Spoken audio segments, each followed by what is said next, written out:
Welcome one and all to Umami Manga. I am one of your hosts, Petter, and with me I have my co-host, James. Hello! This is a new name for the channel, new name for, I guess, a project of sorts. We are going to talk about the first volume of the Kaguya-sama Love is War manga today, and the intention is to continue talking about these volumes in this specific manga series.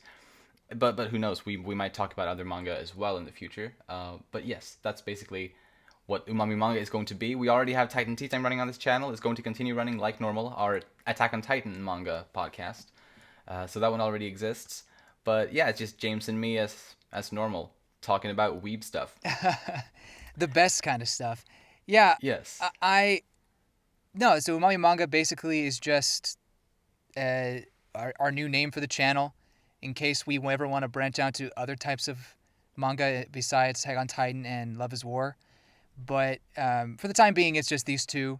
And we'll keep Titan Tea Time. Titan Tea Time will be our main podcast for the time being. But looking towards the future, if there is manga we want to talk about more, we thought changing the name to reflect that would be in our best interest. So, hence the name Umami Manga. Indeed. And yes, we are talking about the first volume of Kaguya-sama Love is War. Brief history for the two of us as to what we know of this series, how much we have consumed it, and stuff like that. I guess I'll start real quick. I discovered it when it aired. The anime adaptation of it aired in early 2019, and I immediately fell in love with it. Usually, if I watch an anime that I really like, usually I'm not going to be like, ooh, I really have to read the manga of this. But with this one, that was the case. I immediately was like, yeah, okay, I have to start reading the manga. So I started buying the volumes, and I caught up with the manga during the time when the first season was airing. At least I caught up with the physical releases.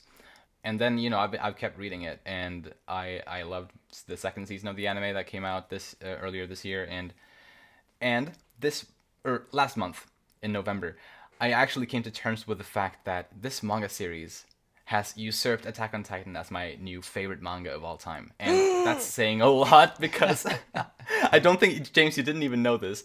But yeah, it's it's a big thing. Attack on Titan was my favorite manga, like favorite story out of all mediums for like 3 or 4 years. Wow. But no more. Honestly, it's shocking because I love Attack on Titan, and I love rom-coms, but I would never expect a rom-com to overtake Attack on Titan, at least in your books or in most people's books. I mean, it depends on people's taste, I suppose. But no, I'm really shocked and excited to see where the series goes, that it can overtake Attack on Titan in your book. For me, I have only ever seen the first season of the anime, which covers three volumes. 5 volumes, I think. Although 5 volumes. Okay. it skips some parts, but basically the first 5 volumes, I think. Well, there you go. So I guess for 5 volumes, I know the basic gist of what happens, but everything after that, I'm clueless. I haven't seen season 2. I don't know. I love season 1, and I was so hungry for more, but I'm gonna wait. I'm not gonna read the manga. I'm gonna watch the anime. But then the anime appeared on a streaming service I didn't own, so I was like, okay, I'm not paying money just to see season 2. I'm not gonna do it. So that's where I'm at. But I'm glad I have this opportunity to now follow the series through the manga. Yes, and I'm kind of glad you didn't watch season 2 of the anime and that you haven't started reading the manga until just now, because that way, this you'll be really reading these volumes as we make this podcast series. Because if it wasn't clear, our intention is to talk about a volume per episode, and the rough schedule that we'll have, just quick on that, is we're gonna try to put out 3 discussions about this series a month. Maybe not a full 3 this month in December, because there's a lot going on with holidays and stuff like that. Everyone's busy this time of year. But the plan, at least going from January, is that we're gonna try to get 3 videos or episodes out of this series. So hopefully we'll be able to catch up relatively quickly that way. And I also, real quick, I read up to volume 16 of the manga before we decided to make this podcast, but I have decided to stop reading it temporarily until we get there in this podcast series, so that way once we get to volume 16, James and I will be on the same exact note, and we won't be spoiled at all. And obviously, if it wasn't clear, I won't bring up any spoilers for anything beyond the first volume in this discussion today. Good. Otherwise, I'd strangle you over Discord. Yeah, and you would deserve to, because yeah, I mean, I hate spoilers. That's something I feel very strongly about. I would never spoil anyone on anything. So yes, getting into this to the discussion about this first volume, I feel like we've had a little bit of a long intro, but I think that's okay for the first episode. Yeah. I've decided to split it instead of going chapter by chapter, because I don't think necessarily there's a whole lot to say necessarily about every part of every chapter. Instead, we're going to divide this discussion into 3 major parts. The first part being I think the longest, where we're just going to talk about each of the characters one by one. What we learn about these characters in this first volume, kind of how they progress throughout the volume, and what we learned there. Second part is going to be, we're going to talk about the comedy. What made us laugh? What were the funniest moments? And lastly, we're going to talk about the romance, because I guess, that's the other half of the rom-com genre. Yeah, that's basically it. So let's start with the characters. I guess Kaguya-sama or Kaguya Shinomiya is as good as any to start with. Indeed. Kaguya Shinomiya, comes from a wealthy family, high-class background. She is a genius in a lot of areas. She seems to just be kind of like a natural genius when it comes to a lot of things. And she can be kind of sly, like kind of, she plans ahead, like makes kind of like little schemes that might be a little questionable sometimes, but she has that side too. For sure. When I was first reading this, more so than the anime, I felt like I saw the vibe or the characteristics she gave was somewhat of a prick or condescending jerk, if you will. There's a word that I could say, but I don't like to use that word, so I won't say it.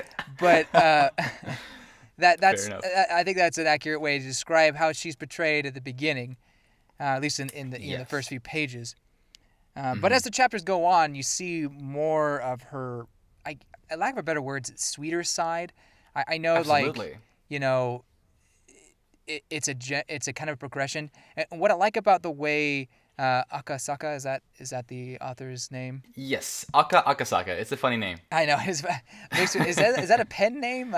Anyway, it might be. But the way Akasaka kind of slowly opens up Kaguya as she goes, or as the chapters progress, it's as if we're starting, or we're getting to know her more little by little. Like we're Miyuki as she opens up to him, even though it's kind of a weird way to open up. But we're seeing more of her true personality versus the I guess facade that she puts on. But it's not really a facade. I think she does in some cases. Yeah, she is very proper and high class, high society.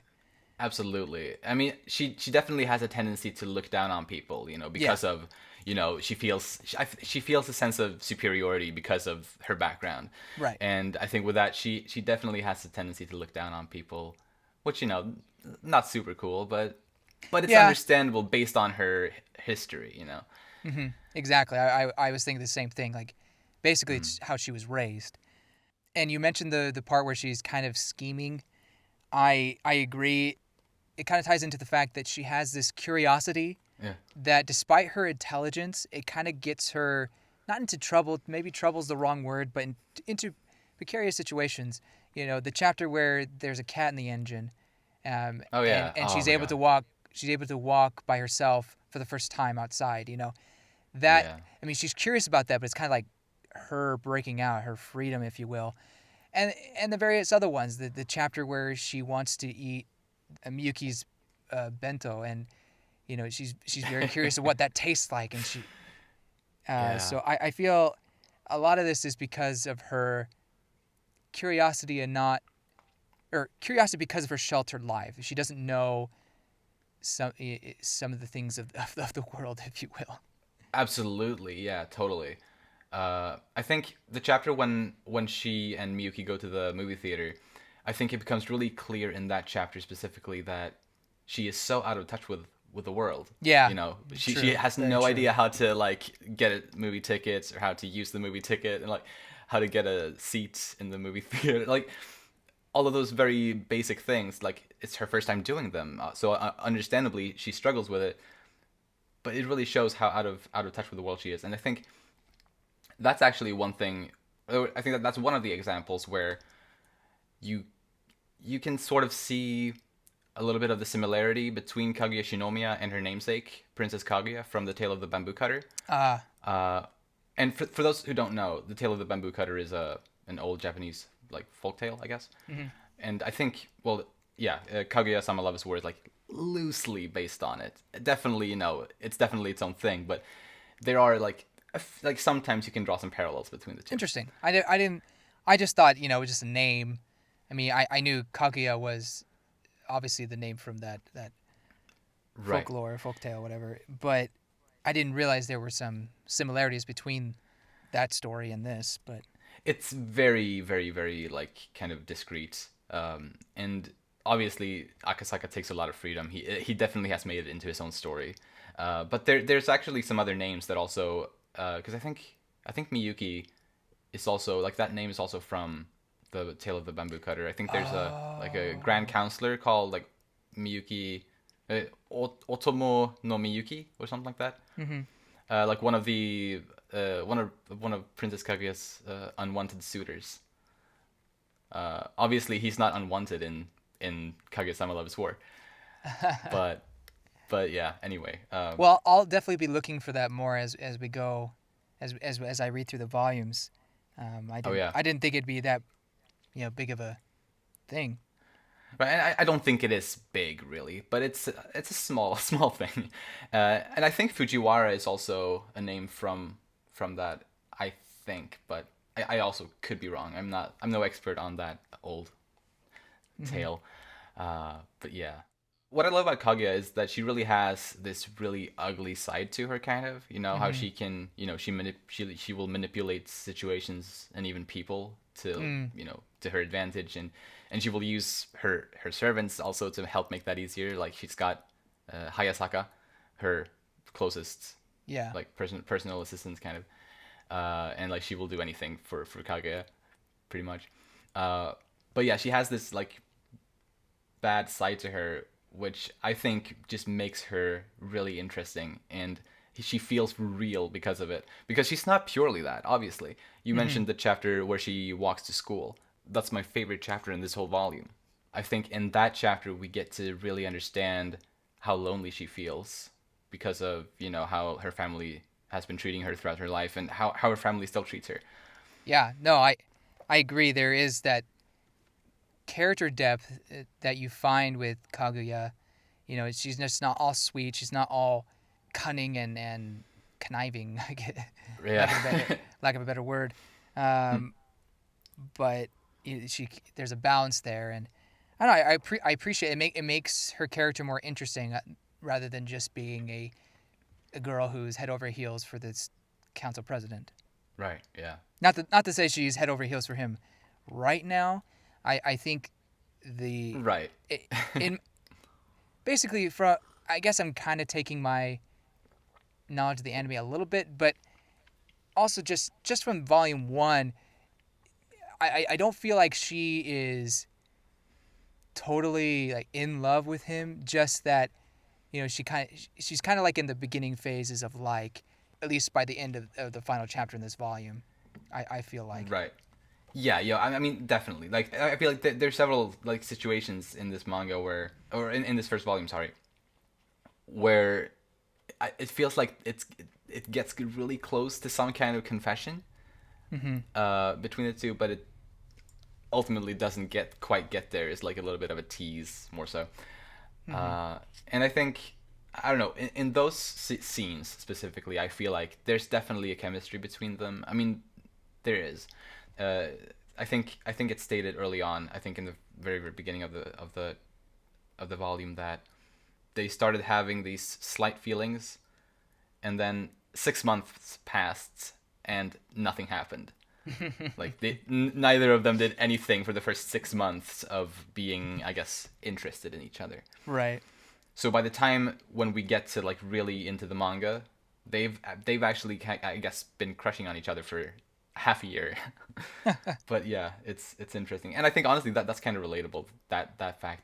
Sure. Or at least to me it is, because I'm really bad at like confessing shit. Yeah. Or I have been throughout my life, so I can definitely relate to both of them when it comes to that. I feel similarly. One last thing I'll say about Kaguya. My favorite chapter from this volume, for her, like she was the MVP for me, was Battle 5, where it called Kaguya Wants It, which sounds a little dirty when you just read it out of context, but Yep. I love that chapter so much though. Oh yeah, when she wants to eat the octopus Wiener, sausage. Sausage, yeah. Yeah. So, Yes. very, very good. Very good chapter. It's yeah, and that's also another one of those chapters where you kind of really see like how, like, because what she does, because she's already like a black sheep in a way, based on her background. But in that chapter, I feel like we really, like, we see how she distances herself from the others even more so. Like, this is like something she does. I mean, surely it's because of the way she's been raised, but it's like, yeah, she distances herself from the others by, by not involving herself in the activities, and cause she could have easily just been like Chika and said, "Oh, can I have a taste?" But she doesn't because of her stupid pride, and she insults Chika in her mind. Oh my Right? gosh. Like, cause like, and that's another thing. Oh, the way she holds grudges in a like such an awful way over those things, like especially for Chika in this chat or in this volume. She says that Chika just has no pride, when in reality I think it's Kaguya who's being too prideful. And it's kind of sad to see it, but it's also, I mean, obviously Akasaka plays it in a like kind of funny light, but it's also, I think it's also kind of emotional at the same time. Yeah, this chapter just for me was just so funny. That's why I love this so much. But you also do see how sheltered she is, in that she had these top grade cooks cooking for her all the time, and so she never experienced, the common man's bento, if you will. Yeah. And so for her, her curiosity comes out there, where she sees his lunch, and he's like, "Oh, I want to try that," and not just because it's food that she's never really seen before, but I think it's also, whether she wants to admit it or not, it's because it's Miyuki's lunch. Oh yes. And they don't say that, but I think that's the joke is, she sees that couple in the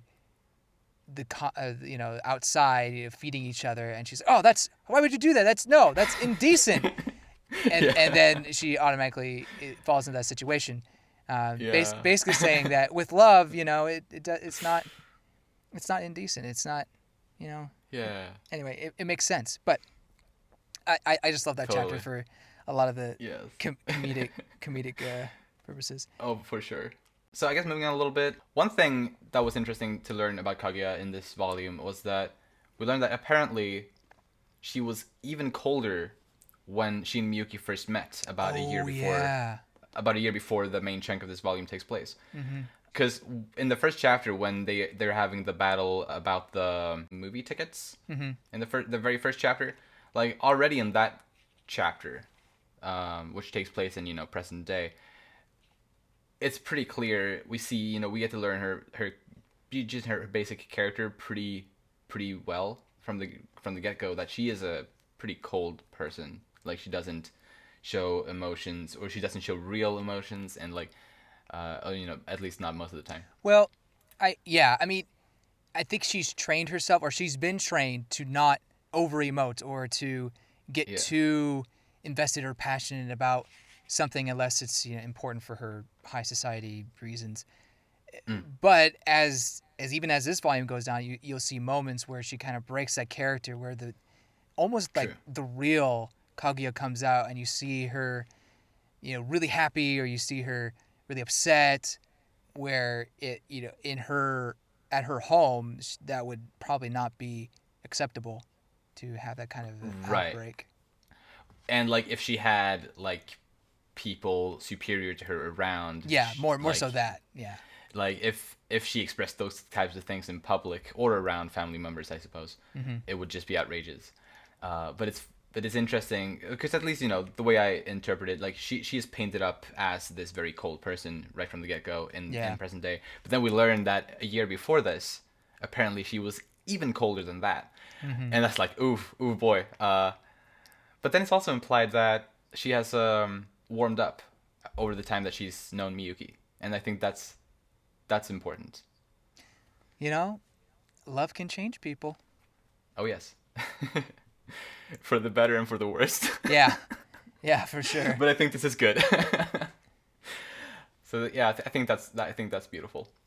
I guess I'll just last thing I'll say. I think I may have already said that, but last thing I'll say about her is I really do love the you're getting it into what the chapter is setting up, like the story, and then all of a sudden it's like, okay, good, my tickets that I planted are working, or something like. Oh yeah. You find out that she was the one that caused it, or it was all her plan to begin with, and Yeah. I'll be honest, Miyuki has a couple moments like that, especially the one where he's sleeping, pretending to sleep. Oh yeah, that's right.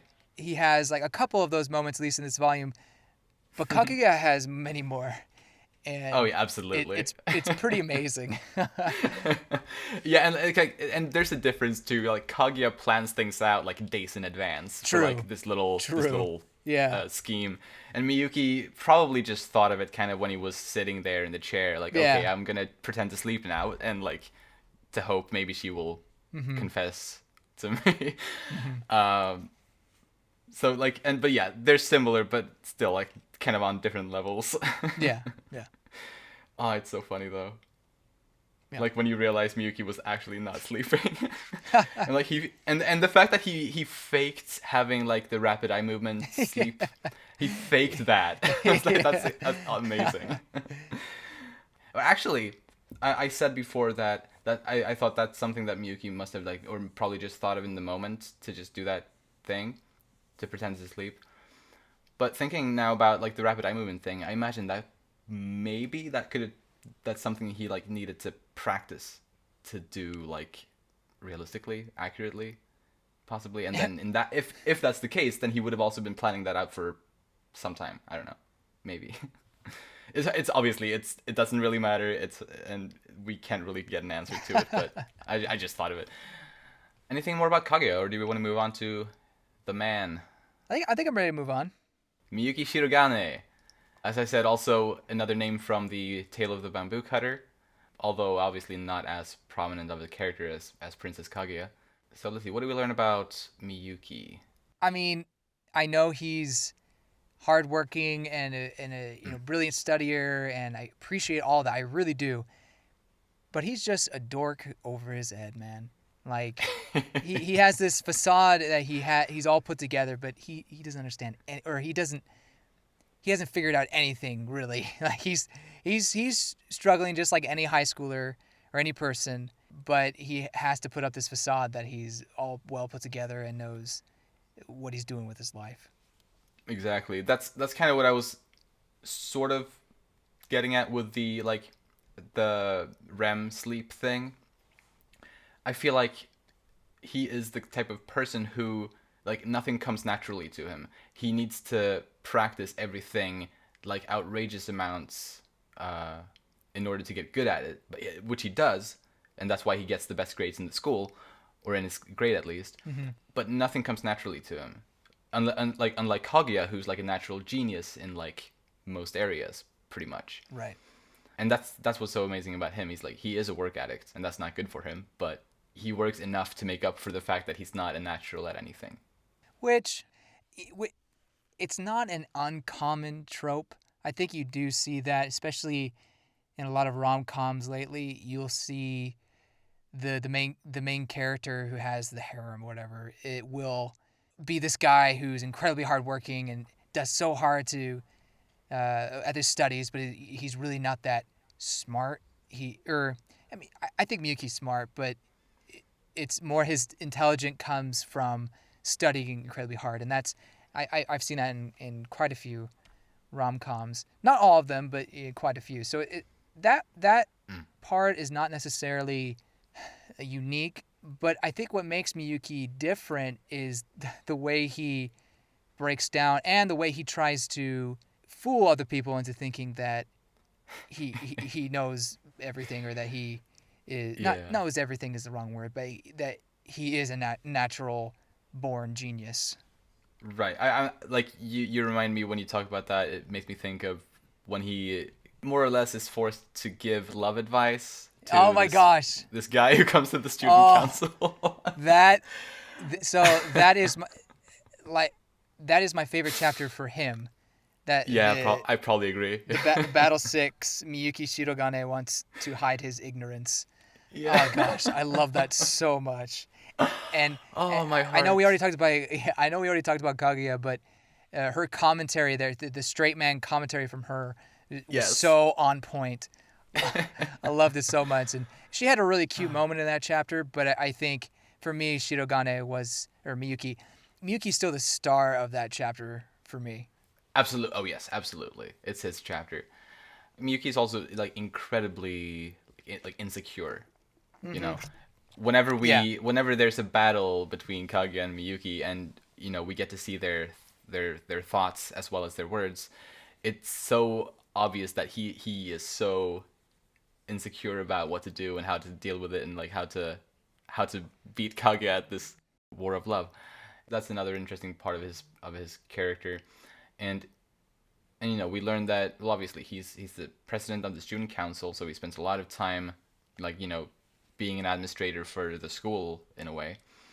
And he works a part-time job, we also learn, which he gives his all to that. Mm-hmm. And on top of that, he spends 10 hours a day studying. Dedication. That doesn't leave much time or any time for sleep. As we can tell by the dark circles under his eyes, which when I was watching the anime, I don't think I really noticed it that much. Maybe it was there. It probably was. But when I was reading the manga, it is there a bit, yeah. The first thing I noticed is like, man, he's got some dark circled bags under his eyes. I don't know if it's more prominent in the manga, or I just kind of went over my head when I watched the anime. But still, it's like, wow, the guy needs some sleep. He does. Yeah, and it's funny, I think, because there's throughout the volume, there's little character biographies. Mm-hmm. And I think in the one for Shirogane, we learned that, even the narrator isn't perfectly clear on it here, but I think it says something about, well, okay, here I go assuming it's the narrator doing these character biographies. It absolutely might not be. I don't know why. Anyway, it says that it's possibly either due to lack of sleep or nearsightedness, or a combination of the two, or something like that. Nearsightedness, like meaning. Wait. Like you need glasses to to read. So I think reading glasses. Oh no, the other way around. No, it's the like other you way need around. you need regular glasses, like to see from a distance, like anything not in a book. So I'm nearsighted. I can see just fine when my hand is like close to my face, but I put it away from me. I'm like, what is that? Is that a chicken? I can't tell. Right. But why would that give you dark circles? No, I think it's because he's like straining his eyes so much. Oh, I see. I see what you're saying. I think it's. Why does he get contacts? I don't know. Come on. Maybe he doesn't. Maybe he thinks. Maybe he can't afford them. Maybe, or no, he would, because he works a part-time job. I think he would be able to afford it. but I don't know. I don't think how much he they pay in is. that part-time job. I don't think he is nearsighted. I think at least my headcanon is that it's purely because of the lack of sleep. Mm. Because there's no evidence of him like not being able to see clearly. There's no evidence of that. Actually, I didn't take as much notes about Miyuki, but oh yeah, there's one other thing I did take notes about him though. He longs for approval, Yeah. like a lot. And if someone thinks that he's like not smart, or they use a word to describe him such as stupid, he will do anything he can to like prove them wrong about that, which I think He's very insecure. yeah, exactly. He's so insecure, which is, it's kind of sad, but obviously it makes for some funny scenes. But and I think that's something this manga does so well. Like, there's a lot of like real emotions, like real problems, and a lot of the time, it's comedic, which I mean, maybe some people would say, oh, you shouldn't make a joke out of stuff like this, but no, I think Akasaka does it in a way that he manages to keep both the comedic side of it and the emotional side of it. I think he does it well. Yeah, I totally agree. At least, well, I mean, just from the first volume I've read, I feel like it's. I mean, I will admit that the first volume leans heavily on the comedy and True. the cute romance moments as well. So there's not as much like emotional impact that I'd say yet, but like I said, I've seen the anime, so I know there does get, or at least the first season, it does get a little bit more emotionally impactful. But what I will say that goes along with what you're saying about Miyuki is that he's oddly relatable, very relatable. I don't know, like sometimes I don't always like saying, "Oh, I really relate to this manga character," because a lot of the Well, times that scene is kind of narcissistic or. no, I think it's perfectly fine to, At least for me, I feel that way when I say that. But I'm not saying that I'm a hard study. I only get 2 hours of sleep each night. Like I'm not saying that, but the way he handles situations and how he doesn't, like, he pretends like he understands everything, but he really doesn't. oh. And his insecurities, that sort of thing, especially for a high schooler or even a college student, I feel like that's pretty relatable to a lot of people. Yeah, yeah, totally. I think, and especially at that age, he's 16, I think. That's definitely like that's a time of your life when most people they're just trying to figure out who they are and like Right. what they're supposed to do in life. So yeah, I Yeah. think it's an accurate portrayal of a 16-year-old. I think so. But yeah, like speaking about like how he like his dedication in like not appearing as like to be nothing but smart is like the chapter when they're doing like the brain teasers in that magazine, and he can't like crack any of them, so he studies brain teasers like every waking moment for a whole week, only to like be able to like answer those riddles. So dumb but so funny. Yeah. So that really goes to show how far he will go. To hide his insecurities, I guess you could say. Yeah, exactly. Yeah. Anything more about Miyuki? I think for the first volume, I think Miyuki is so far a good, guy character. I don't know. Obviously, Kaguya and Miyuki are the main characters here, Yeah. but a lot of these rom-coms, it's usually the guy who's the main character. But I Right. don't feel that way with this one. I feel they both share the limelight, the spotlight, and we get both of their perspectives at any given time. And I like that. Not to say that I don't like seeing the male perspective at all times either. I mean, I do. I have my waifus and Of course. and whatnot. But it's nice to have a male character who's not necessarily the or the spotlight's not always on him. Right. He's not the sole main protagonist. Yeah, exactly. So I like that, and like I said Yeah. before, for a main protagonist, he is relatable. Yeah. Yeah, and I also really like that Kaguya and Miyuki, they really are equal protagonists of this story. And that's not going to change, you know. It really is their story, at least as far as I know. So moving on to Chika Fujiwara. I think she's a fan favorite for a lot of people. Definitely a fan favorite. She's like the mascot, I guess. Yeah, that's a good way to put it. She is introduced like early on as this clueless, absent-minded girl, and I think she's one of the more unpredictable characters, like in both in good true. and bad ways.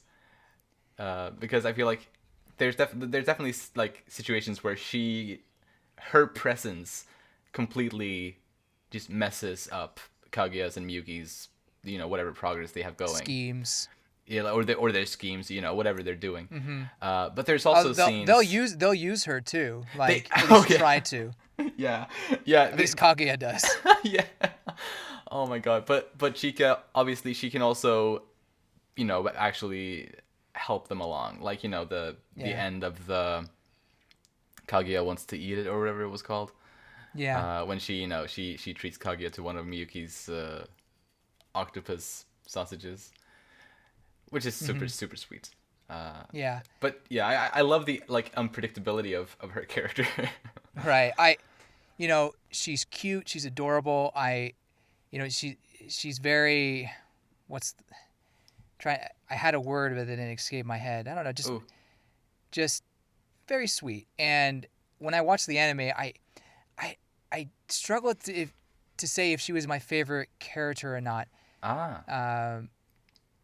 Because I really did like Kaguya too. Yeah. And I see why, especially if you're just watching the anime, you fall in love with her because of how adorable she is, and her dance ending.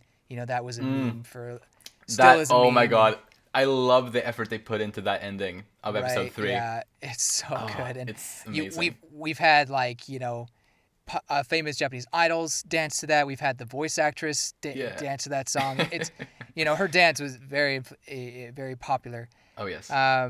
But just reading volume 1, she didn't play as much of a part in the volume as she did in the anime. So obviously there's more to be covered. Right. Or more to read that the anime covered, but just in this volume 1, she's more of a kind of a side character who we get to see her reactions to Kaguya and Miyuki's schemes or their plans or their battles, and see her facial reactions, which are great, and stuff like that. We don't see too much more of her personality beyond the bubbly, but bubbly was the word I was looking for. Beyond her kind of bubbly self, she's, and that's since she's more of an instigator than a character with any sort of development. At least definitely right at this now. point, yeah. I think the key thing I wanted to say was she's more of an instigator at this point, and that Miyuki and Kaguya use as kind of their tool. But like you said, she's unpredictable. You don't know what she'll do. Like when Miyuki was sleeping, like she just barges in and is like, "Oh my gosh, I'm gonna right in this guy's head." She's very, she's surprisingly mischievous. Oh yes, I love that side of her. That's what I wanted to say, is that she has a mischievous behavior, even though she's also pretty sheltered, like Kaguya in a sense. Like Kaguya is sheltered in a sort of high society class, but as it says in this manga, Chika her family doesn't let her see movies or play video games or things like that. Yeah. Well, I think certain kind of movies, she may be able to watch other things, but so it says that she is strangely focused on odd hobbies and whatnot. So, I guess that explains her mischievousness, if you will. Yeah, I mean it's a bit of like escapism, I think, for her. To escape reality into like her hobbies, which includes various things she can do at school. Yeah. Like the brain teasers in this volume, for example. Mm-hmm. You know, she and card games. Although she wasn't playing the card game in this volume, but you know, she finds fun where she can, and yeah. Another thing, or one thing I love about Chika is, like, she's the kind of person who always says what she thinks, and you know, Yeah. she allows her feelings to determine her actions. Like, she doesn't try to be anything other than what she is, and I love that. I love that about her. Especially, it's especially a fun contrast in this story because of the way both Kaguya and Miyuki, they both kind of, you know, they put up facades. They act as something they're not quite. But Chika is just so real. Mm-hmm. She, you know, she says anything that comes to mind. She will say it, and she will do whatever she wants to do. Yeah. I totally agree. My favorite chapter from her that kind of highlights that is again Battle 5, where Kaguya wants the food. Yes. And her just right as Kaguya's like, wow, I really want that. She just comes in, hey, can I have a bite? He's like, oh, sure, yeah. And her reactions to the food and her kind of obliviousness to what Kaguya is thinking. Yeah. But then at the end, like you mentioned earlier, she does give Kaguya a bite of the bento, and so you see how good of a friend she really is, at least in this volume. That was my favorite chapter from her. Right. Yeah, that was a really good chapter for her, for sure. Another thing about her, I think she's the kind of person to understand people well. You know, she can read a room, because at least in this volume there's one situation where she's able to sense that Miyuki has like an intense aura when he's aggravated by something Kaguya is saying. True. I can't remember which Yeah. chapter it was, but I there's think it was the brain teaser one. that. Yeah, it might be because Miyuki like is feeling really aggravated by that, and it's clear that Chika picks up on that. She's able to sense that.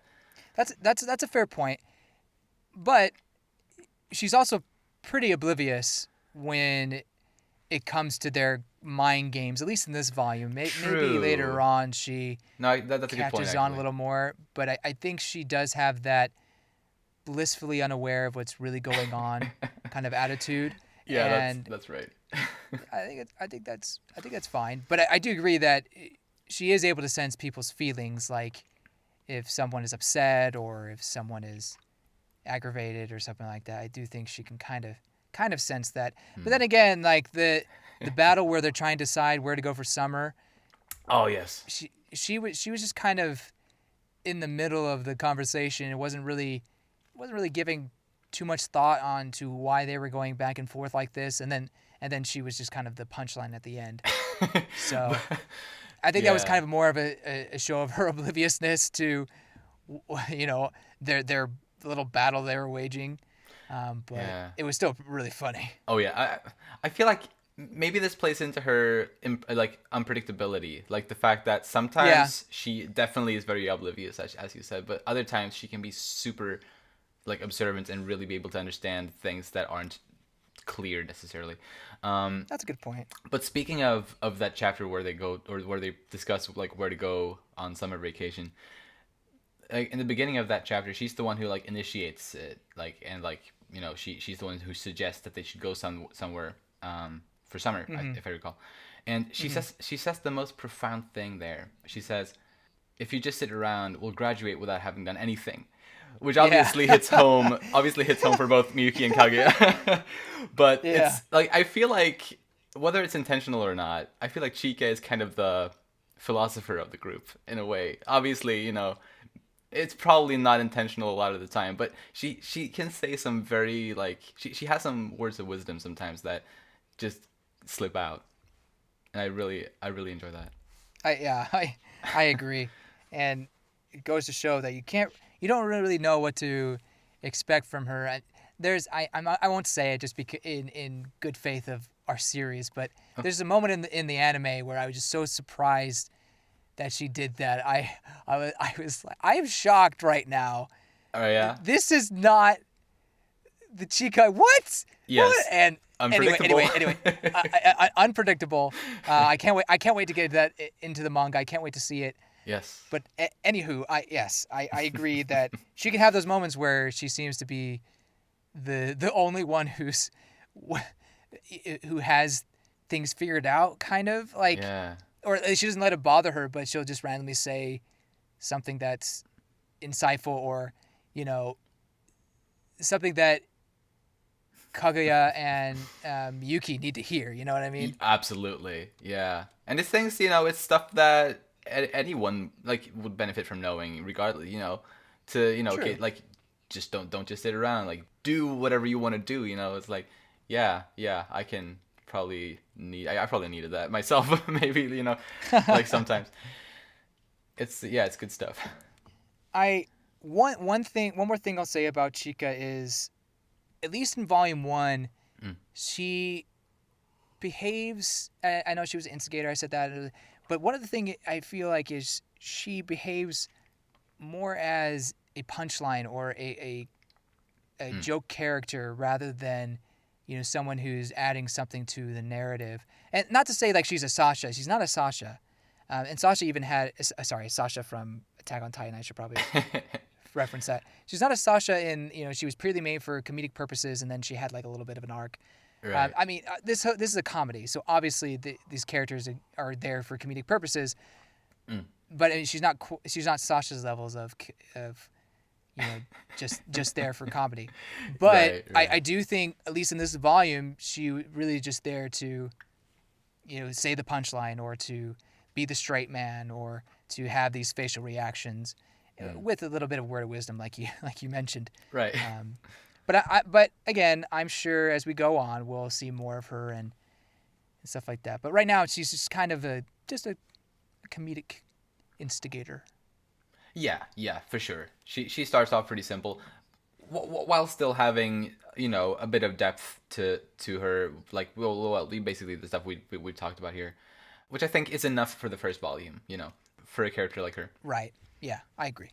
So next up, I want to talk just a little bit. Obviously, these three were the main characters that I wanted to discuss, but there's a few more that I just want to Okay. just mention briefly. Let's see if we have anything to say about them. Ai Hayasaka, Kaguya's closest assistant. She is not in this volume a lot. Just I think there's only a few pages where she's kind of in the background, more or less. But yeah, she's super dedicated to Kaguya, and evidently, or it seems like they've known each other for most of their lives, and they've had this mistress and servant dynamic. It's a dynamic that confuses me because, well, you know what? I'll save it for the next volume, because there's really nothing here. Yeah, there isn't much for her. I just wanted to mention her since she appeared here. All you know is she's part of the household who's very close to Kaguya. Yeah, exactly. And she's dedicated to that work. And more than that, really, we don't really know based on the first volume, I don't think. So, but I'm excited to talk more about her in future volumes. We also, the other characters that we meet in this are Kashiwagi and the guy who becomes her boyfriend, who doesn't have a name. Oh. Uh, Oh my gosh, yeah. but yeah, They didn't mention his name.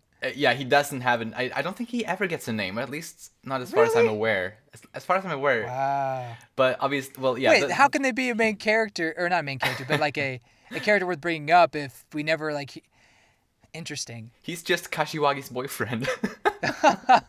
That's pretty hilarious. Well, Yeah. I guess technically in the terms of the book, he lost because he confessed his love to her first. I mean, obviously he did it in a Yes. very you know, um, what's a bold manner, but in the Yeah. terms of who confessed first, he confessed first. So I guess since he did, we don't need to know his name. He's not important. Oh yes, that's a good point. That's a really good point. Kashiwagi is the only one that matters. She's the winner because She's the victor.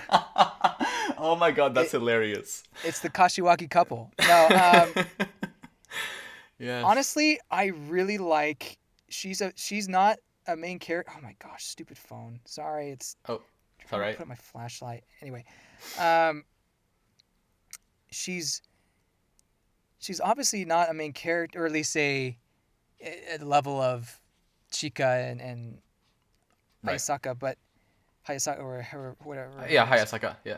Yeah, but I really think her design is cute. I don't know. Totally, totally. Yeah, I mean, yeah, she's really well designed.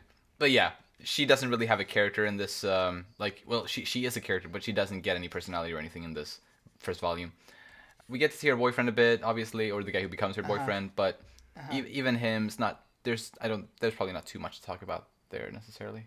No, there isn't. I guess the only thing I wanted to say about that is Akasaka's character design is really good for just a Yeah. bunch of high schoolers.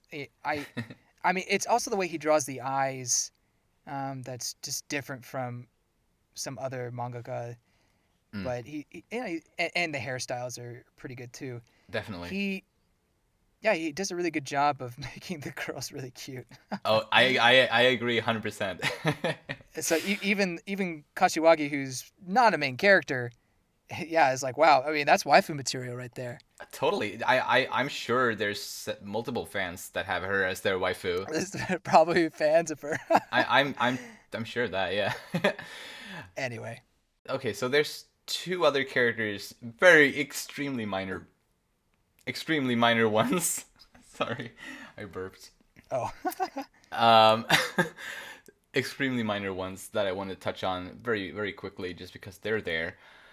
The first one doesn't get a name in this volume, and she has like one line, and it's the girl, one of Kashiwagi's friends, who is referred to as future relationship advice client in like one of the between chapters pages, because it's hinted at that she may have had a crush on Kashiwagi's boyfriend, and she's just really sad to see him confess his love to Kashiwagi. Obviously, that's like all we get in this volume, but right. without spoiling anything, I love her, and I can't wait until the future when we can talk more about her. Oh, good. I'm so glad because I remember watching the anime and she would, I believe she would pop up from time to time. Like, what is she just this random character that is kind of just watching the scenes from the side, and she just gives her funny expression and that's it. Is that just her role? But anyway, that's all I really know about her. So that's all. Right? Yeah, yeah. There isn't I'll much say. to go on at this point, but yeah, I just wanted to just mention her because I'm a big fan, and eventually I look forward very much to talk about her in greater detail. Sweet. And finally, the last character worth mentioning is Ishigami, who is not in this volume at all, but he's mentioned by name. Yeah, he is. He is mentioned by name. Oh my gosh, Ishigami. Okay, They I'm ready. I'm ready. Yes. Oh, I can't wait to talk about more about Ishigami. But in this volume, he's mentioned by Kaguya and Miyuki when they say that he has perfect attendance at the student council because he is a part of the student council, but he doesn't appear all in the book, and apparently they also don't see him that much. Around. But I think Miyuki said that their budget or something was due soon, and he said, "Oh, he's probably getting that done." And I just kind of snickers like, right, yeah, he's one of my favorite characters for sure. So I'm very excited to talk about him. I guess he will appear next volume in person, but I guess we'll see because I haven't read these volumes in a long time, so I don't remember exactly when everything happens. But obviously, since we're talking about him, he's going to appear soon, at the very least. I guess that's the characters. So let's move on to the comedy. The main thing I think about the first couple volumes and like the first early part of the story is like the mind games, the battles between Kaguya and Miyuki, which are like Akasaka has a way to do those that it's just so funny, and he makes them exciting. He makes them thrilling and hilarious at the same time. The way we were able to see the thoughts of Kaguya and Miyuki at the same time as they're having these battles. There's something about the way Akasaka portrays it that's just hilarious. And we talked about Miyuki's insecurity earlier, and like how he constantly goes back, like in his head he goes back to this image of Kaguya sitting like over him, kind of like going, how cute. yeah. And it's and that kills me every time. Because I mean, she wouldn't do, or she would do that to someone, but she wouldn't do that to him. She doesn't. Yeah, I don't know. she respects him enough. At this point in their friendship, that Yeah. yeah, I don't think she would say that to him. Especially as we go on through these chapters, like let's take the bento one. Yeah. She gives those looks, and he automatically takes it as, oh my gosh, she's glaring at me. Oh my gosh, she hates me. She's looking down on me. But that's not the case. Like, she's thinking about something totally different than what he's thinking she's thinking. Yeah. Of course. So, I guess in that sense, there are misunderstandings there. But unlike some rom-coms that use misunderstandings and you're just like frustrated and just shaking your fist at the screen, like, what are you doing? Like, just talk it out or something like that. He's created a situation where even like misunderstandings are like, you almost don't want them to talk it out, because if they do, then that ruins the whole conflict, or that ruins the whole point of this, where the first one to confess is the one who loses, Right. So it makes sense for them not to talk it out in that way. You know what I'm getting at? I mean, yeah, for sure. Because if Kaguya and Miyuki were not as proud as they are, there wouldn't be a story. Right. But they're both stupidly proud Right. to a point where, like, to a fault. To a fault, right. And I look at some rom-coms where, one of the main love interests sees him with some other girl and she gets super jealous, but really he was just helping her cross the street, or I don't know, something stupid like that. And it just becomes a whole thing that if they would just talk it out, it'd be okay. But you don't necessarily have those kind of misunderstandings in this volume, at the very least. And it's almost refreshing, these situations, because I mean, I wouldn't say it's 100% unique, but there's some sort of fresh uniqueness to it that I really enjoy. I don't know if I'm making myself clear or not, but No, but I understand. And like something that I enjoy about the series in general is how, I mean, obviously, the genre is nothing special. And definitely, sure, yeah, it has some, some tropes that definitely existed before. Yeah. Like, absolutely. But Akasaka has a way of making it feel like everything makes sense within this. Like, there's a reason behind everything. And, like, a character isn't a certain way just because the author wanted to have a character like that. They are a certain way. They are like that because of a reason, because of their background. Like, I feel like, I mean, obviously, maybe I can't compare it to everything, but Kaguya-sama Love is War goes deeper than a lot of other stories in its genre, I think. I don't know if I'd say that right now with the volume I just read. I don't know if I say it goes quite deeper yet, but I'm looking forward to seeing how it can get deeper. Yes, I can't wait for that. But I think, Akasaka doesn't keep us waiting for those, like, mind games. The very first chapter, we have the movie ticket battle, and like that really sets the tone for, what the series is going to be, at least for, the early stages. Right. I think that's really, really well done. Like, it shows both, Kaguya and Miyuki having their battles and seeing, the thoughts as well as their words going, like, at the same time, and getting both of their perspectives. And then at the end we get Chika, she eats the bun that both of them needed to win the argument.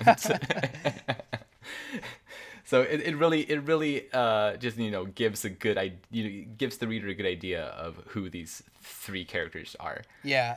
It's a good introduction, and I think the whole volume is a great introduction to their characters and their relationships with each other. I think on the comedic side, there's a couple of scenes I want to mention, and I've already brought up the bento one, but I love the line where Chika's eating the hamburger, really happy about that, and then Kaguya's just kind of just watching this, and she said, "Chika, I thought we were friends, but if you were on the verge of death tomorrow, I wouldn't save you." Oh my gosh, like that is oh, there's like a phrase in English that I forgot to write down that it's similar to, but just on another level. What Oh. what is it? Not die in a hole, but like I can't remember. But anyway, it's just so well written. I love that. Like only she would say it like that. Oh yes. It's very Kaguya. And the expression she gives too is the icing on the cake there. Yeah, there's a lot of really good face expressions in this manga. Yeah. Like, just in general. So good. Oh, you're dead to me. Yeah. That's it. You're dead to me. That's the yes. phrase. You're dead to me. I mean, they could have translated it like that, but this is just so much better. I love it.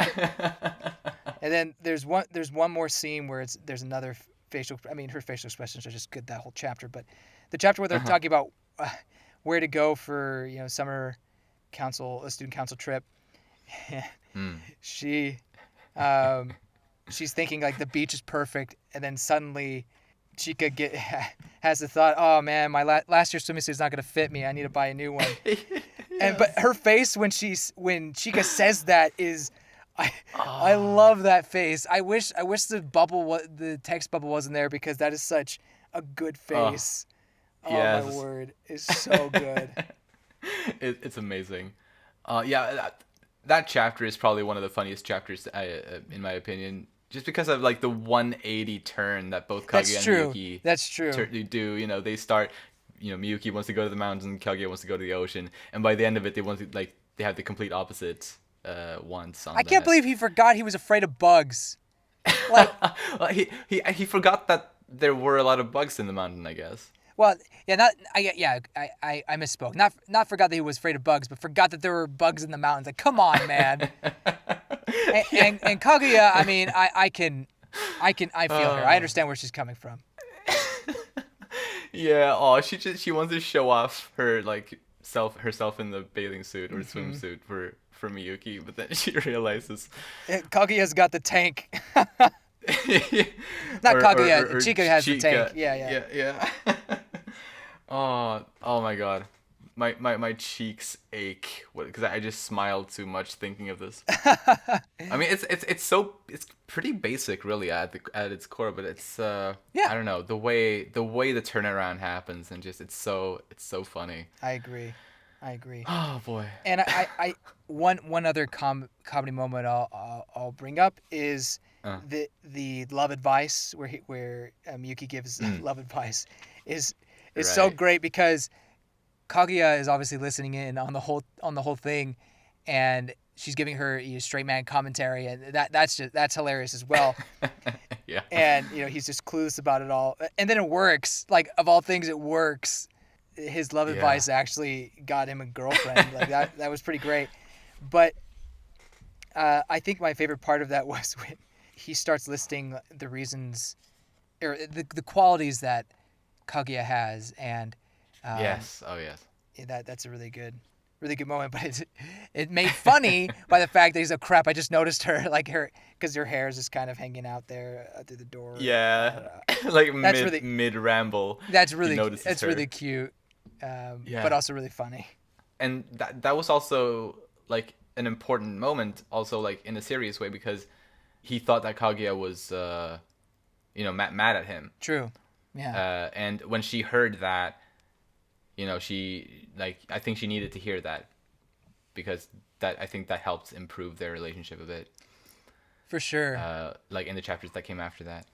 Yeah. Yeah. But yeah, it's really funny. And just the fact that the way Miyuki he goes about that whole scene, and he's like, he pretends like he has all this knowledge. I love it. I love it so much. He's such a dork. Totally. Yeah, and he's like interpreting what the girls actually mean. Oh my gosh. Yes. Yeah. Love it. That's also so dumb. But apparently, it seems like, at least for, I'm not gonna say her name, but the one of those girls, the one with the pigtails, I think it's called, her hairstyle, the one who becomes the future relationship advice client. Mm-hmm.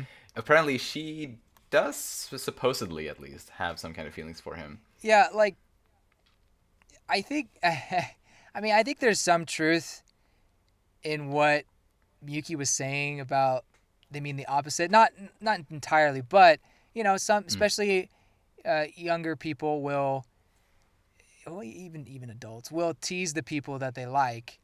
Um, you know, not all the time. Don't think if a group of people is bullying you, don't think it's because they like you.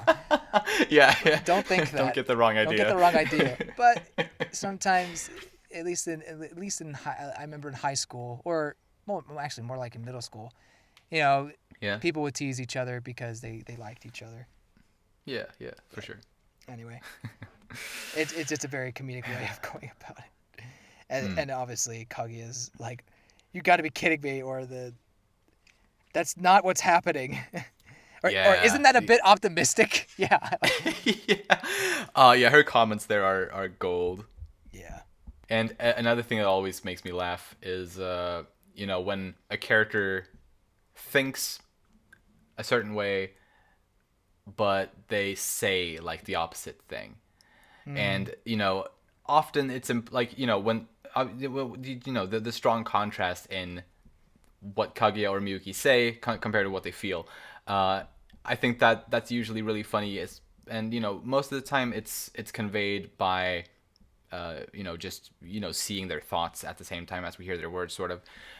But sometimes it's conveyed through the narrator having to explain that the statement this character just said is a lie, or in other ways, kind of just having to explain what's going on in the situation. I think it's really funny when the narrator has to come in to do that.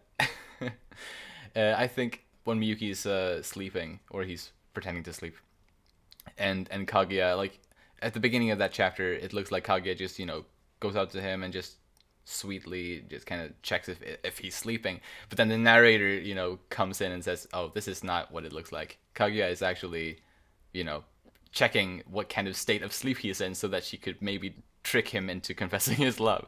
Like the way he comes in is always really, really funny. Yeah, I think Akasaka uses the narrator very well in a kind of unique way for a rom-com. I mean, you'll have moments where a text box or a narrator will come in from time to time, but in some other manga. But in this one, the narrator kind of, this may sound redundant, but the storyteller or or even the tactician, or the professor who is explaining a moment in history, and he's like, so this during World War II, or during the Kaguya-sama Love is War part, is explaining it to the audience what's really going on. And I really appreciate that that commentary. I think instead of just being there, it adds a little bit more to the comedy and the structure of the manga. Yeah. Another comedic thing I'll bring. Oh, this will be the last one from me. All right. Is in chapter 10, just the first page, battle 10, where you see Miyuki's dream, and I was like, holy crap! Like, what is this? Oh yeah. I was not expecting that. So he basically has a harem with the three main girls, I guess. I guess exactly. Hayasaka, I don't know why she's there. But yeah, up until that point she's barely been in the story, but that is really funny, because just like looking at that picture, I mean, obviously it's not what he desires. But I mean, I guess dreams can be things that you don't that you wouldn't do. I've had dreams where I killed people, which I would never do in real life. No. Anyway, that was a nightmare, by the way. Just to make sure it wasn't a pleasant dream. Okay, moving on. About that. I'm sorry. About that image. It makes it like just that image alone gives this manga kind of like very much like a harem manga vibe, which it really isn't. No. Sure, the first volume only has one male protagonist, and the rest of the characters are female, other than the guy who comes in for love advice. But so I guess in that regard, it could be perceived as a harem of sorts, but really it's not. Like, Kaguya and Miyuki only have eyes for each other, and there's really no one else in competition there. Yes, I don't. Yeah, so I guess that's why I'll bring this up or just mention it because it's funny, but it's also like it was also kind of confusing. Like, what in the world? Like, what? Right. Yeah. But Exactly. I guess it's just a funny chapter start. I mean, Yeah, it's just yeah, a little Easter egg, sort of, or whatever you yeah, want to call it. yeah. Little It's funny. jab. I like it. Yeah. Yeah. Absolutely. So yeah, moving into the last bit of the discussion, the romance. I guess maybe not as much romance as there is comedy in this first volume. Mm-hmm. I guess with romance we can talk about other like just kind of I guess emotional things in general potentially. If there's anything we feel like lifting up. One thing I wanted to talk about related to this, when Kashiwagi's boyfriend, or well, before he becomes her boyfriend, comes into the student council to get love advice from Miyuki, uh, obviously we've already talked about it. It's a really, really like hilarious scene. But also, I think it's the narrator that makes it clear in this scene that Miyuki is a virgin. He has never been in a relationship, even like nothing like that. He has zero experience with relationships. But obviously, as we have also said, Miyuki's really kind of self-conscious and insecure as a Mm-hmm. person. So I think he goes under the assumption that okay, most other people my age have experienced all these things, and he's just trying to blend in, kind of fit in by pretending that he's also been in multiple relationships or whatever. Mm-hmm. Okay, so here's where I'm gonna say, yeah, this is something I can relate to, absolutely. Like when I was Miyuki's age, I I had I didn't have any relationship experience either, but I also had that kind of insecurity about it. I had this feeling like, oh, most people are probably do have that kind of experience.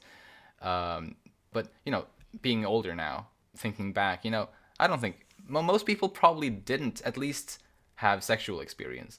Sure, relationships in general, but I think there's a lot of virgins, but Miyuki kind of feels like he's like one of the few. I don't think that's true, but it's definitely also like a sort of a worry, quote unquote, that I also had back when I was around that age. Yeah, I didn't worry about this is just my personal background. I didn't worry about Mm, virginity per se, just relationship in general. And I'll mm, I'll be honest. This is real talk. I've never been in a relationship, so it's I mean I've been on some dates, but they never go anywhere. So in that case, like I can sympathize with him, I suppose, because I don't think I've been asked. To be honest, I don't think I've ever been asked for love advice, and I don't think most people would see me and be like, "Oh yeah, he's got a lot of love experience."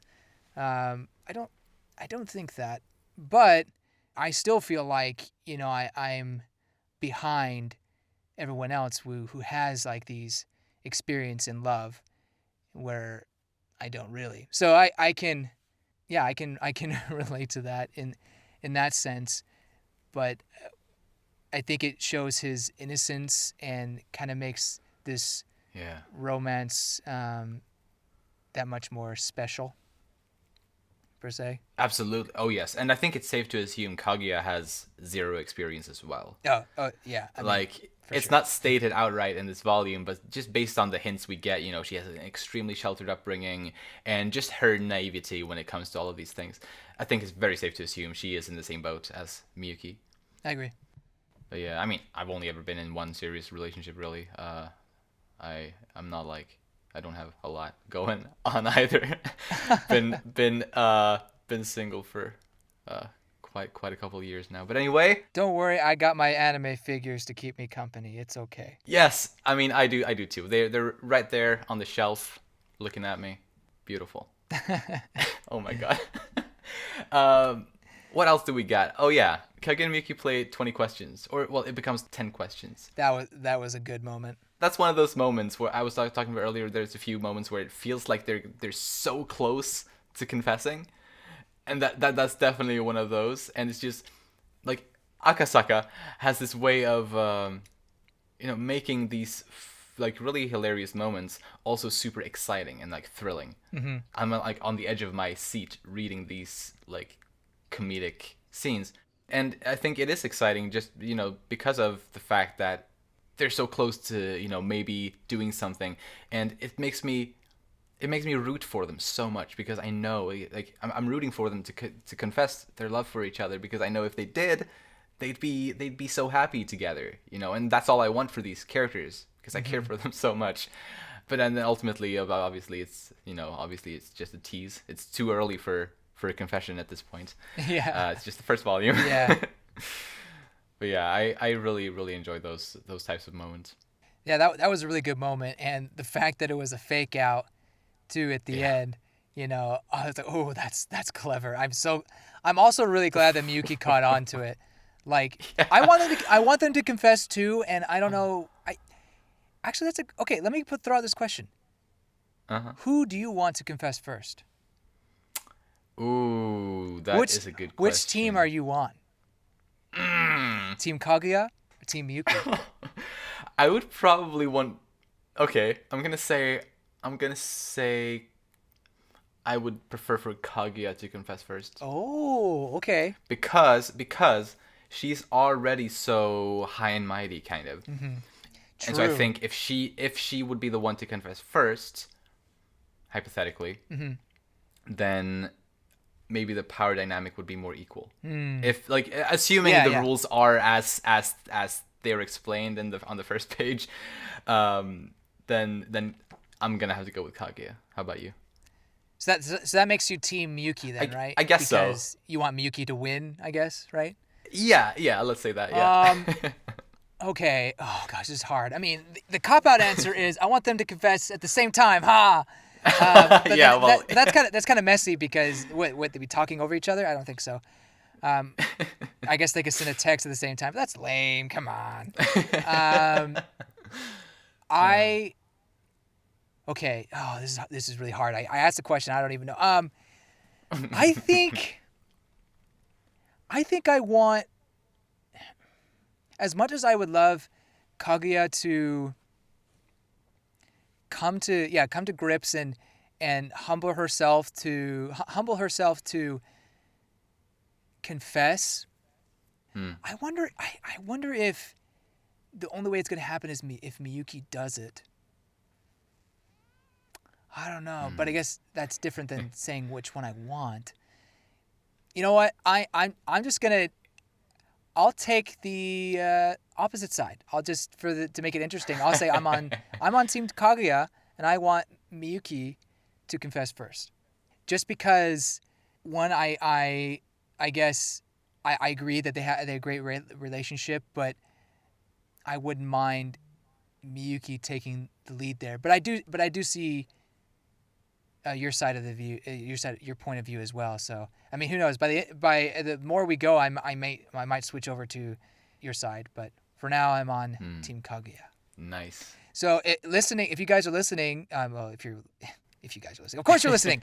If you have a team, if you hear this, if you have a team, let us know in the comments. Yes. Team Miyuki, Team Kaguya.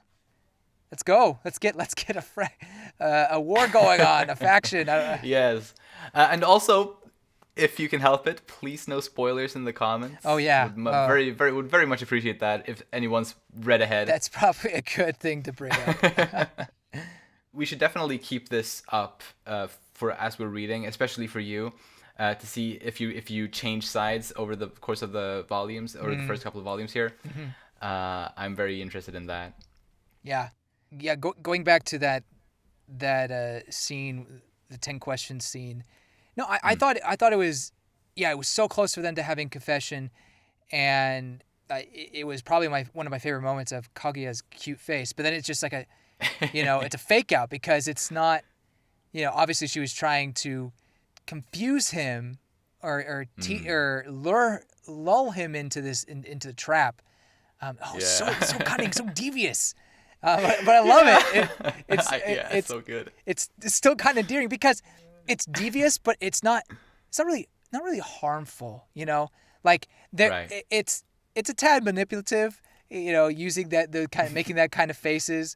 but it's just all in fun, and so and in that Yeah. sense, it makes it endearing as well. And then the other big romance moment for me was not so much the sleeping one. I think that was good. Like she was almost about to confess, and then she could just like boom, I'm here. Like that was close. But I think the better romance one was one that we mentioned earlier, the love advice from Miyuki, where Oh yeah. he kind of starts listing Kaguya's qualities that he likes after, and then changes course after he sees her. But that was a big moment for her to hear what he, being Miyuki, thought of her. Yeah. So I think that kind of in the chapter, the narrator says that Miyuki loses the battle because he was basically wrong in interpreting Kaguya's feelings at that point. But I don't Oh know. To yeah. me, I felt like Miyuki kind of um, scored a good punch there. I think that's like the one time I'm like, I don't agree. I think Miyuki won that, to be honest, because he didn't confess anything, but he kind of made Kaguya fall more in love with him. Does that make sense? Or like, Right, and or at the very least, he cleared up a misunderstanding yeah. in that Although situation. to be fair, it was just a misunderstanding in his own mind, whereas Yeah. Kaguya, she was oblivious to the whole thing. So to her, it was just, yeah. So I guess to her, it was just him saying good qualities, and then she happened to hear it. So I guess I could see the narrator's point of view, but I don't know. Anyway, it was a good romance moment. I guess we shouldn't argue with the judge. No, no, no, no. I Yeah. mean, no. I Although I get it. do agree, that, like the narrator does have some weird ways of determining the winner sometimes. Right, exactly. I agree with that. Yeah. So for me, that was that one, and then the 10 questions were the biggest romantic. Well, one more I'll bring up is Yeah. when Kaguya gets out of the car to go on the movie date. I hadn't seen that in the anime, apparently. Like that's not in the anime, right? Yeah. Exactly. Yeah. Still, when I read it, I felt like I had already seen it for some reason. I don't know why, but at the same time, it really added to their relationship, that whole movie scene. But also, when she gets out of the car and how like protective and not protective, but like planned out the whole thing is, and that she just happens to meet Miyuki there. Yeah. To me, while while it was extreme, it was still kind of an oddly romantic moment. It just romantic in the sense that you see that she really wanted to accidentally meet him there. Yeah. Oh yeah. And I think it's a shame they didn't adapt that chapter in the I anime agree. because they do have the first chapter where they're battling over the movie tickets is there, but when they actually go to the movie theater, that's not in the anime for some reason because those chapters obviously flow very well into each other. But oh well, at least we have the manga, so we can still experience it through that. Yeah.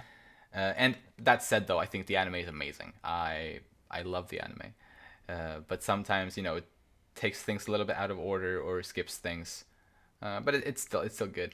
And obviously, I just want to mention we've been talking about the narrator in the anime. The narrator is So good. amazing. Yeah. Like he just makes it so much fun. Just the way he delivers the lines. Well, I mean, every voice actor really does an amazing job. Yeah.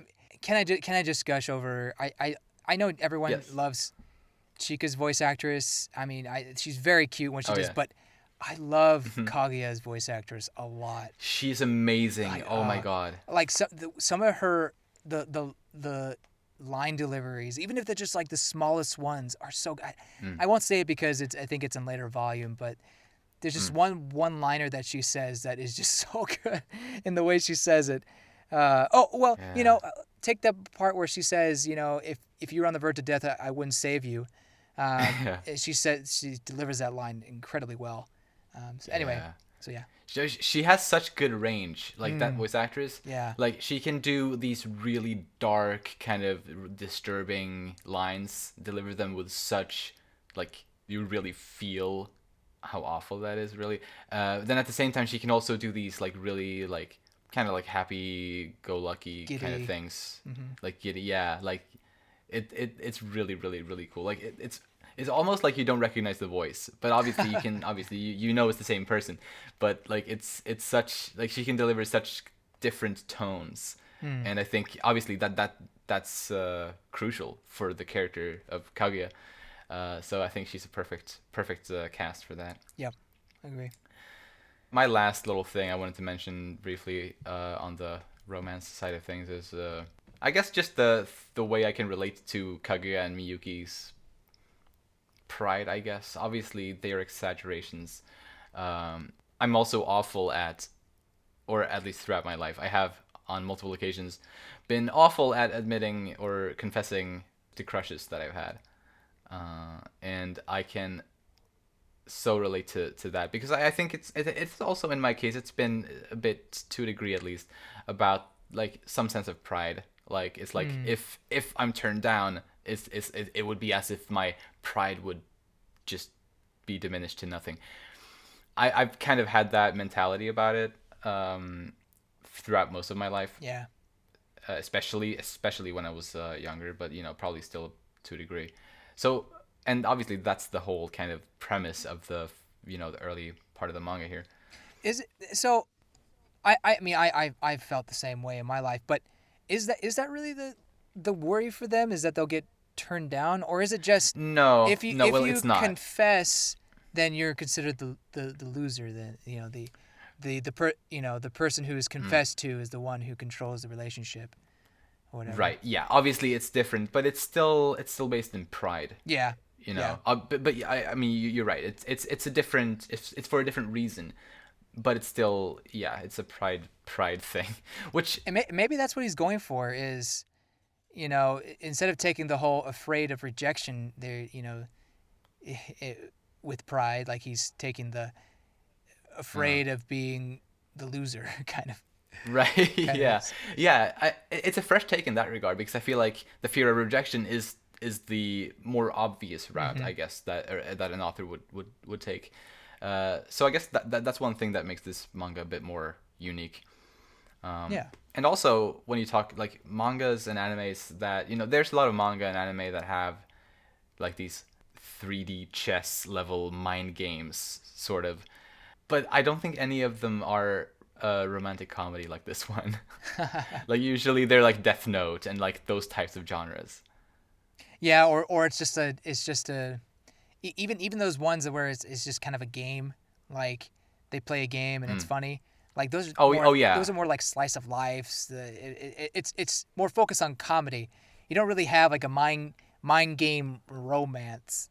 You at Right. least you don't really have Yeah, I a. mean, I've never seen anything like Kaguya-sama in that regard. So I Mhm. think I think that's very unique and very very fun. I mean, Akasaka does it so well. Yeah, So yeah, I guess that's most of what we had to say. I'm ready to read volume 2. Like, let's go. Hell yeah, and I'm very excited to talk about it with you. So again, James is going to be reading these volumes as we make our discussions. So he will never know. Well, he's seen the anime as he said, Hmm. but he's going to be reading the volumes. When we get past volume 5, he won't know anything.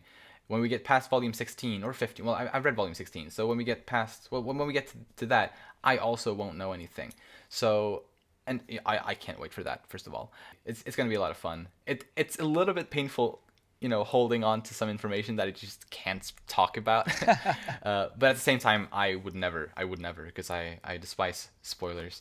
So, but yeah, I had a lot of fun during doing this discussion. Yeah, I mean, I did too. I'm always surprised how much we can talk about when it comes to these. I mean, I'll be honest. I have a lot. I always have a lot to say, and I don't know. I've struggled to decide whether that's a good quality to have or something I need to improve on. But like with the Attack on Titan chapters where we go for almost a couple hours. This is fun. This Yeah. this is good. Like uh, for one volume full. What was it? 8 chapters? 10 chapters. Oh, 10. Mm-hmm. Brought a lot of good, fun discussion. I enjoyed it. Yeah, oh yeah, I had a lot of fun too. And obviously we covered more, because usually when we do, what James and I usually do is the Attack on Titan podcast, where we talk about a chapter which is about a fourth the length of this volume that we talked about today. So we covered more pages than we usually do in an episode. But yeah, I think this is a good way to go, like kind of go volume by volume. And that way, if we do 3 episodes a month, maybe not this month, but after that, we will eventually catch up at some point next year. And oh boy, I can't wait for that, because I want to be unspoiled. I want to be like you. So yeah, I'm very excited for that. Should be good. And and anyone who's been listening to this, first of all, I don't know why you listened if you didn't read this volume. But if you did, read the volume. Yeah. And anyone, if there's anyone who literally only has read this volume, or anyone who hasn't read them at all, why not read them along with us? We're going to cover 1 or 2 more episodes this month, and then about 3 episodes on the other months following that. So if you want to follow along, kind of read along, read the volumes kind of at the same pace as we do, that could be fun. And comment if you have any thoughts about any of the topics we've talked about. Thank you so much for listening. You can find James on Nintensity on YouTube, where he covers different Nintendo-related topics, video discussions on fun games, and he has a Waifu Royale series that I've very much been enjoying. And you can follow me on YouTube and SoundCloud as Leon Morris. I compose music, different types of tunes. I made the intro-outro music for this podcast. I actually made a new one right now. I've been recording it today, so I have a big fat blister on my index finger from playing guitar too hard. Because my band is kind of on a hiatus right now because of the pandemic. So I haven't been playing guitar as much lately. So today when I recorded the guitar for this music that I did for this podcast, I guess my finger wasn't prepared for it, so I got a really big annoying blister on my index finger. So it's been really annoying to like use the keyboard and like the mouse and like clicking in general. But anyway, side notes aside, later this month we're gonna come out with another discussion about the 2nd volume of Kaguya-sama Love is War. Please join us for that. Thank you again so much for listening to this episode. Bye. Bye-bye.